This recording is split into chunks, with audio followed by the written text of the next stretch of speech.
Hello, guys. My name is Corey Allen. I am head coach and owner of CrossFit Bat Cave. Thank you for tuning in to the Corey Allen podcast. I want to share great stories that are going on around the country, especially now when it seems that we have so much going on. My first guest is going to be James Taulbee, retired U.S. military. So James is a veteran. He also owns Fire for Effect Athletics, a functional fitness gym located in the Manayunk section of Philadelphia.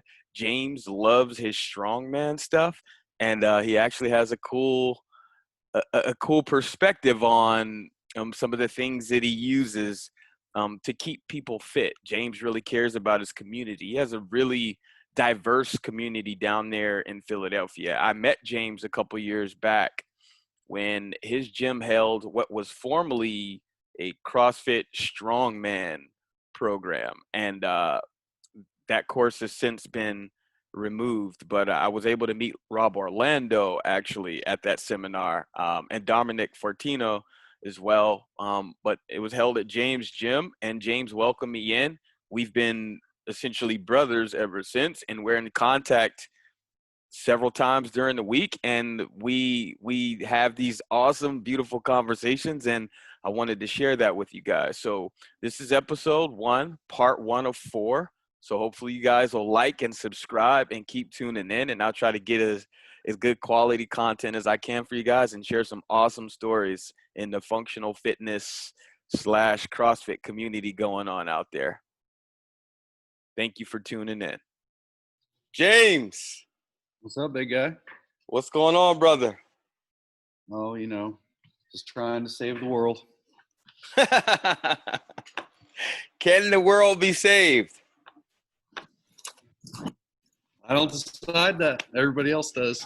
I just belong for the ride. All the keyboard gangsters? Oh, no. Everybody, I saw what might be my favorite meme of the past 6 months. And you like a lot of memes, so I'm interested in hearing.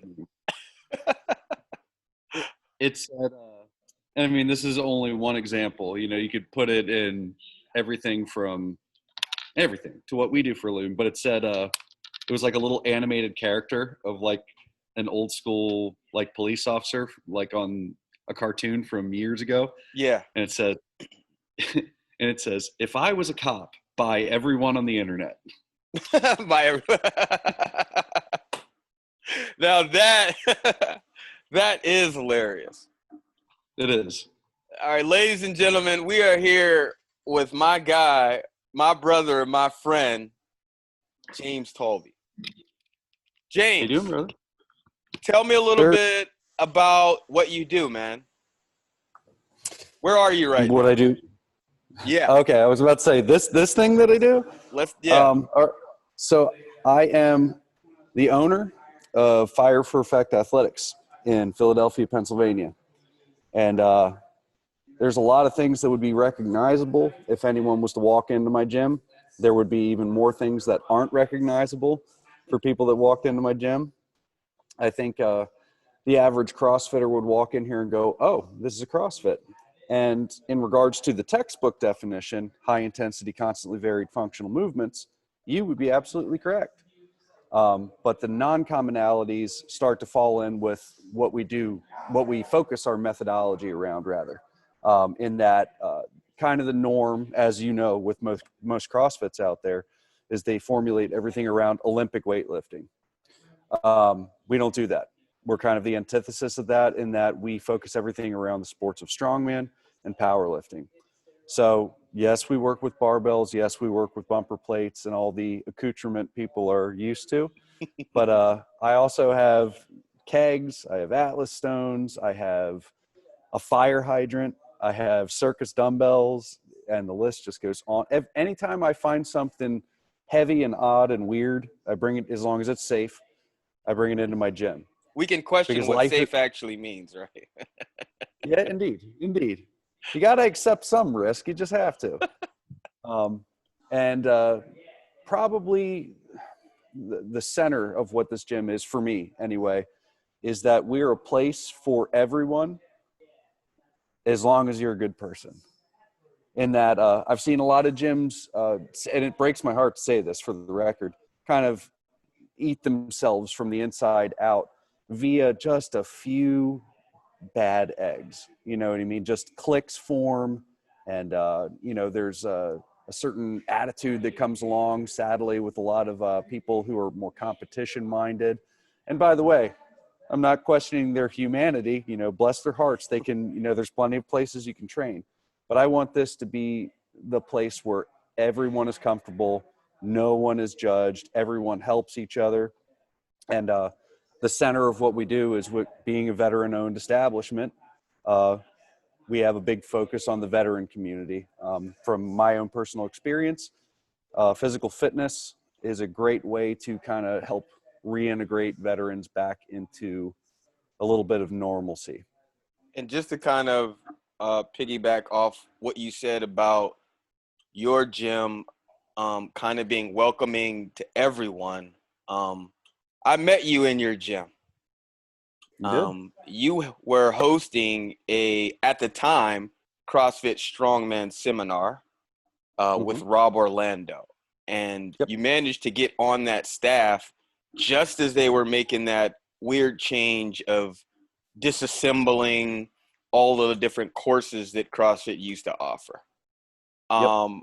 The moment I walked in your gym, I felt like I wanted to be a fucking member there. As a gym owner, I've been to a lot of different gyms, and you usually leave there like, oh, they had some nice equipment and, the coach was decent, but you almost always identify things that you see that those gyms are doing wrong. Right. When I came to your place, though, and I tell you this shit all the time, I came to your place and I felt like, man, this is a place that I would love to be able to, if this dude wasn't in Philly, like an hour and a half, 2 hours away, depending on traffic, man, I would leave my gym and go work out there with those guys. And we'd take you in a heartbeat. You had one of probably the most diverse communities in the functional fitness world that I've ever seen. And not to say that I've been to every one. I'm pretty sure there are some fairly diverse ones somewhere out there. Speaking to ones where I've gone, I can definitely attest to, you certainly have the most diverse one in the state of Pennsylvania. I'll take it. And you are a no-nonsense kind of person. You spoke to how welcoming or how everything is centered around the veteran community, and that's because you are a veteran, correct? Correct. Yep. Are you still active? I am. As actually, maybe a little bit of your comic relief for the day. I would be retired right now if it wasn't for COVID-19. No shit. Yep. So now, everything's starting to dissipate a little bit. There's just certain appointments and things like that you have to go through when you're retiring from the military. And that was all put on hold. And now I have to redo those and continue my march toward retirement. I know you're ready for retirement. It's getting hard to hide all this hair, man. I got to pull it back in the morning and then it gets gelled in place. You look like you were pulled out of the 1960s at times. That's what I'm going for. Jamming out. You play the guitar. Actually, I'm looking at one of them right now. And you sing. Yeah, sometimes a little bit. You guys have like a family band. Like your family. All you guys like do something when you get together, when you come to, you're originally from York, Pennsylvania, or Baltimore/York. It's always so difficult. It's always so difficult when people go, where are you from? I'm like, how do I answer this question? I was born up in Lebanon County, and then almost immediately we moved down to Maryland after my dad got a job with the Department of Defense at Aberdeen Proving Ground. So a bunch of years in Baltimore, and then out to Harford County, which is Little Baltimore. And then right around the time high school began, my parents had split up by that point, and my dad had moved back across the border into York County, and the rest is history. So that's, I guess, the impressionable years. Yes, I'm from York County, so Dallastown. You you were a track and field coach, I believe. Oh yeah. Yep. Yeah. So Mhm. coaching's kind of been in your DNA. Well, sport got into my DNA real early, and I think that no, I know that helped early on. My parents split up when I was 9, and to say that it was messy would be putting it very mildly. Most of But those are, yeah. yeah, yeah, it wasn't good. It's pretty toxic. But I always had sports. I always had sports, and I always had music.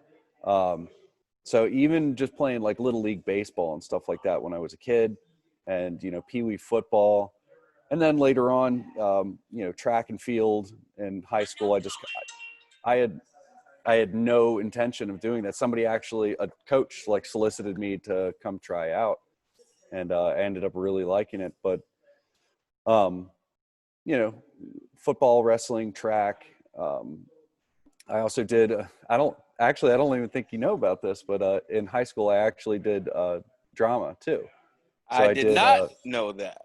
Yeah, I was in the musical 3 out of the 4 years of high school, and I used to do this thing. It was like a psychodrama traveling company. The premise of it was you were acting out like real life scenarios that kids may be living through, and we would go to like at risk youth facilities and stuff like that, um, and act out these scenarios, and then the kids would get to ask questions to the character that we were in, and it actually, when I'm explaining it to this day, it sounds kind of cheesy, but it was effective. Like those kids would, like, if I was playing like the abusive dad or something, like they would ask questions and they would get like emotional and stuff. So hopefully it helped sort out some things and help people to face some demons and stuff. You never know. I just, I want people to understand that in a very short time, you have become one of my best fucking friends on the planet in a very, very Likewise, short brother. time, less than 2 years. Mm-hmm. And anytime I have some issues related to, and we'll just use the gym. I mean, we can talk about real life, but just in as the gym and from the day I met you and you said, "Here, man." Well, actually, Hannah wanted to. Hannah friended me on Facebook so we could all share the pictures and all the good stuff. But Right. got your number and reached out to you about some gym related stuff because I Mhm. really liked the way that you guys set up your programming and the way that you approach coaching and some of the other cool shit that you guys do. And we can kind of get into that. But um, you've never wavered or changed or switched up on me. You've literally always been the same dude. And I don't care what the fuck is going on in your gym or in life with your obligations with the military. You've never changed. Your tone is literally always the same. Sometimes I question if you're even normal I'm because not. a lot of times, well, and nowadays everybody has their moments. Mm-hmm. Social media allows everybody to be an analyst. Everybody is in the media now, and from what I know about you, is you don't mind sticking your hands in that mud and unapologetically being who you are, but you also are open to listen. Absolutely. Contrary to what's going on out there right now in that shitstorm called Mm-hmm. America, right? The country that we Yeah. love, the country that Yep. you fought for, the country that you Yeah. served for. You and there, I'm not saying that everyone is the same because to say that would be a bit of prejudice, right? And that's Sure. one of those topics that we might even elaborate on a little bit later. But Sure. you always at minimal, because you and I don't agree on everything. If someone Right. looked at your Facebook and mine, they would say, these guys, how are they friends? But if they knew us, they would know that we jokingly are fucking brothers, right? Like Right. we literally are always along the same line of thinking. Sometimes it's just a different perception or a different vantage point. Right. So in having conversations, we can kind of say, oh, well, I didn't think about it that way. You know what? You're right. When you're willing to Mm-hmm. listen, you can do that. But if I go into a conversation with you and I'll listen you know, by the facial expressions, but none of it's sinking in. And I'm just not willing to allow you to persuade me or to change my thinking. But Right. if you and I have a conversation about anything, you're always open to listen. And then you'll say, well, this is why I agree, or this is why I disagree, respectfully. We've Right. never argued or fought, or hell, I can't even say that we actually disagree, because it's usually just another way of putting things. Right. And I think that a lot of that speaks to the different things that you have done in your civilian and in your military career. Like, so I can appreciate, and I just want people to know out there, I can appreciate like how honest and how real you actually are. And if anyone were to fucking question that, they're insane.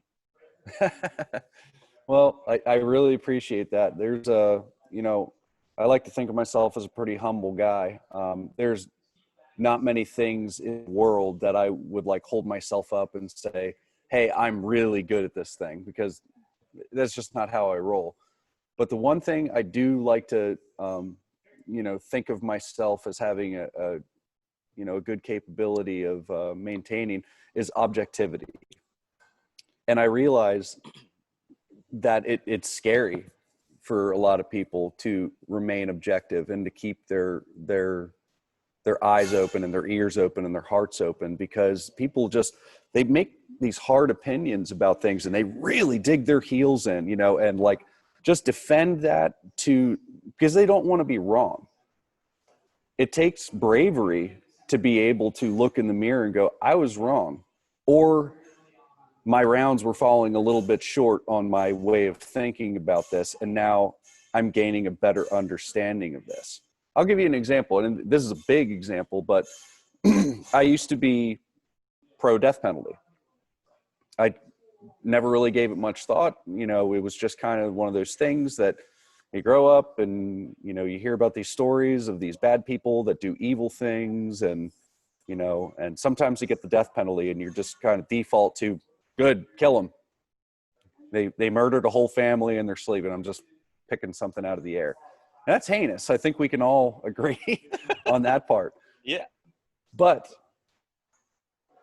as time went on and I gained more maturity, and, I volunteered at prisons and stuff like that, and, do a copious amount of reading all the time, two big things stood out to me. The first was, where do we get off executing someone? Because I was always taught that two wrongs don't make a right.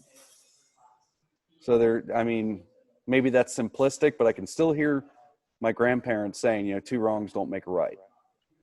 And the other side of it is, we've gotten it wrong so many times. There's been people that we've found out, dozens of people, maybe hundreds of people, who we found out after the fact, after they've been executed, sometimes decades ago, that they were not guilty. They should have never even, stood trial for, a crime, but somehow landed on death row.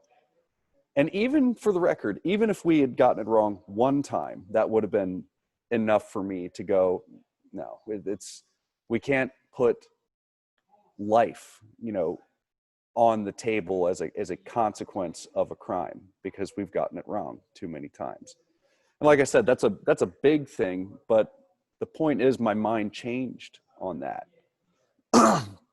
And beyond that, is just growth. Maybe your opinion doesn't change on something, but I think it's important for people to at least aspire to have a better understanding of everything. If you get to a point in your life where you're like, there's nothing more for me to learn, there's no nuance for me to understand in this situation, there's no, life lesson for me to gain from whatever, he needs to do some serious soul searching. Because, I'm at an age now where, I feel like I've, changed my opinion about things over the years, and I've gained a better understanding of things over the years. And, I've been to the not so pleasant portions of the world, and, I still feel like I'm thirsty for knowledge. Like I want to know. I want to know everything, and that's Or why I'm information always. seeker. Yep. Yeah, that's why I love interacting with people. And I mean, maybe sometimes it goes deep into like uh, just like socioeconomic things, or maybe sometimes we're just talking about music, and going back and forth between who had the bigger impact, whether it was Dwayne Allman or Jimi Hendrix, or but those stories, those opinions can go super super deep. Yes, they can. Yeah.